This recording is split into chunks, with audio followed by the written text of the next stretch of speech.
Tonight we have the painful details of a family vacation in Ruidoso that turned into an unthinkable tragedy. Yeah, we're learning more about the two children who were swept away in the floodwaters this week. KFOX 14 News at 9's Vania Castillo shares now what we've learned. Tonight we're learning more about the Forblis family that lost two young children during the devastating floods that rushed through Ruidoso just this week as lawmakers share their condolences. Our hearts are breaking. What was supposed to be a quiet camping trip in Ruidoso ended in disaster. Two children, the adult gentleman that you've lost in this community, unfathomable, unfair, and is the worst of these kinds of disasters. Forblis soldier Sebastian and Stephanie Trotter were on a family vacation with their two children, 7-year-old Sebastian Rowan and 4-year-old Charlotte Emery, when floodwaters suddenly overtook their RV. Their family saying on their GoFundMe page that there were no alerts, no evacuation notices, just water rising fast. The RV filled before they could escape. As a wall of the vehicle cracked, Stephanie, holding her children, was sucked into the current. Her husband dove in after them.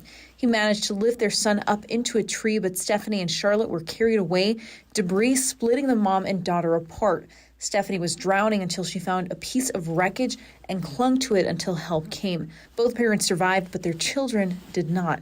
My condolences on behalf of the whole state to that family. Stephanie and Sebastian, now hospitalized with serious injuries, lost their children and their dogs, Zeus and Ellie.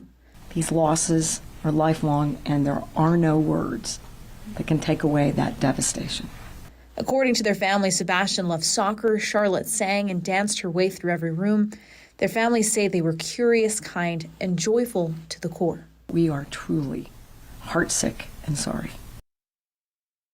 The family says Sebastian faces major surgeries and months of recovery, and neither will be able to work for quite some time. Reporting from the studio, I'm Vania Castillo. So at a news conference today, state and local officials said that as many as 400 homes were damaged in Tuesday's floods. Many of them were secondary or vacation homes, but about 150 families have been directly impacted, facing the harsh reality of loss and uncertainty, even when it comes to basic needs like utilities. We are working hard. We're working around the clock. Crews they understand the urgency of getting the utilities back on, and we will continue to work hard on it to provide the water. The federal government is pledging to provide immediate financial assistance to victims of the Ruidoso floods. And state officials promising to provide help for the long road ahead.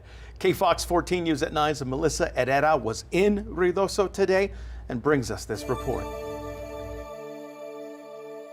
Well, New Mexico Governor Michelle Lujan Grisham and other members of the New Mexico delegation visited this mobile home park right here. Now, it's just one of the many areas in Ruidoso that was hit the hardest by the floods. I mean, take a look. We're seeing a lot of debris still remaining in the area. In fact, mobile homes and cars are not having these orange markings, meaning that fire rescue crews have been checking them, and they're checking them to ensure that no one is stuck there, no one has been found inside. Now, I did get to speak to one resident who described to me the moments that he lived through on Tuesday afternoon.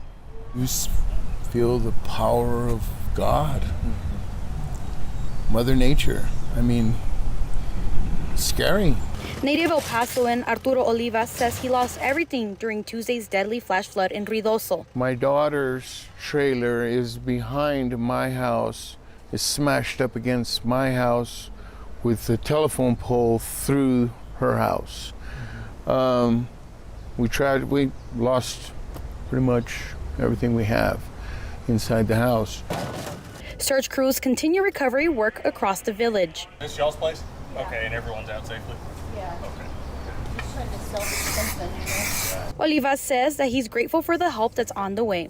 I would really wanted to talk to my neighbors and let them know that that's great news that these people in higher power are coming to help us.